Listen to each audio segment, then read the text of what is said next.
Eh bien là, on est rendu à la partie numéro 2 pour l'hivernisation des bananiers Morellii. Alors ça, c'est bien beau, mais là, on l'a coupé. Mais qu'est-ce qu'on fait avec ça après ça? Il y a un élément qui est très important. Premièrement, les bananiers sont propices à ramasser des petits pucerons. Alors, il va falloir nettoyer comme il faut votre bananier. Regardez partout. Et on va prendre du savon noir et on va traiter partout le bananier. Parce que le savon noir, c'est quand même assez efficace pour venir à bout des pucerons. On nettoie le plus possible, on enlève la terre, tout le tour. On le met bien beau pour passer l'hiver.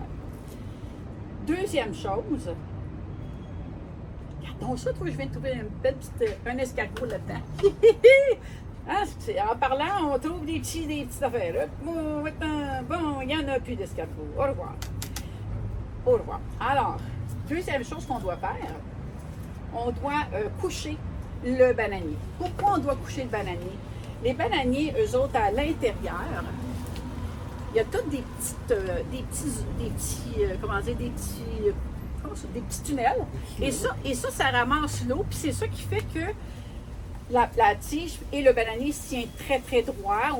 Il va garder quand même une certaine rigidité. C'est comme un système hydraulique. Donc, c'est plein d'eau. Mais nous autres, on ne veut pas que le bananier soit plein d'eau pour passer l'hiver parce que ça peut causer sa moisissure. Donc, la deuxième étape qu'on va faire, c'est qu'on va prendre le bananier et puis on va le coucher. Fait que tu prends ton bananier puis tu le couches. Pas compliqué, hein? Couche-les de même. Laisse-les comme ça pour au moins, je vous demanderais 48 heures.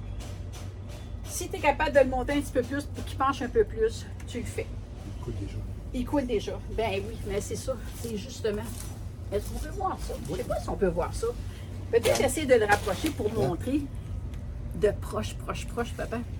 Ouh, est-ce qu'on voit qu'il coule? Oh, on ne sait pas. On voit, il coule d'ici, là. Oui, c'est ça. C'est ça. Donc, le bananier, il est plein d'eau. Le but de ça, c'est de le faire sécher avant de l'entreposer.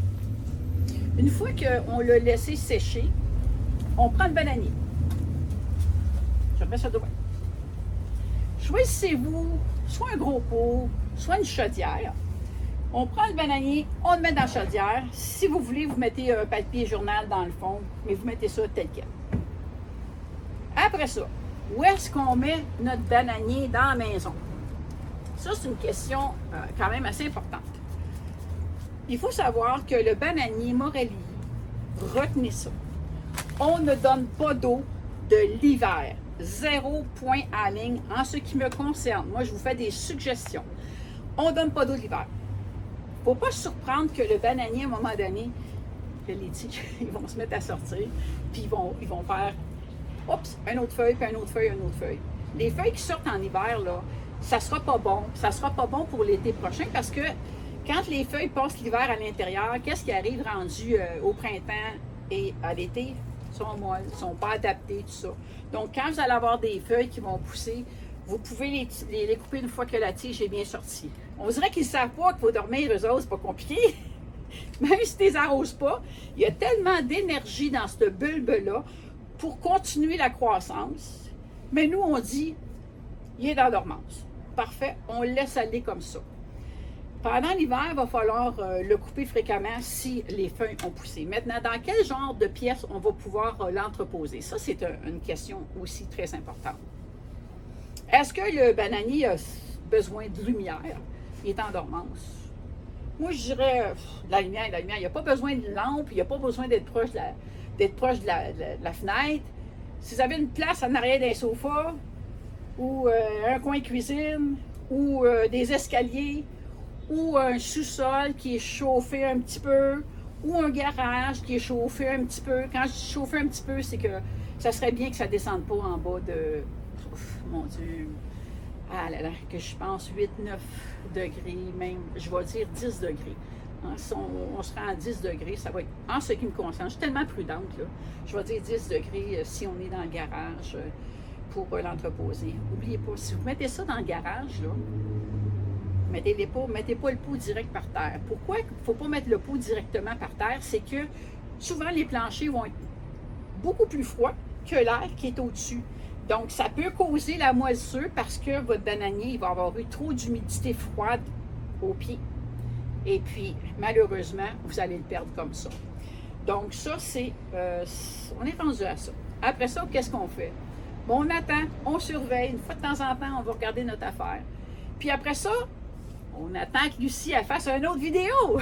Parce que là, moi, je vais vous dire après ça, peut-être vers le mois de février, on va faire une autre vidéo. Mais craignez rien, hein? Tout l'hiver, je fais des vidéos, je vous aide, puis tout ça. Il n'y a pas de souci. Donc, je vais faire une autre vidéo pour vous dire comment on va réveiller ce géant-là et comment on va le préparer pour le remettre en croissance vers la fin du mois de février. On va faire ça. Je vais tout vous donner la façon de faire.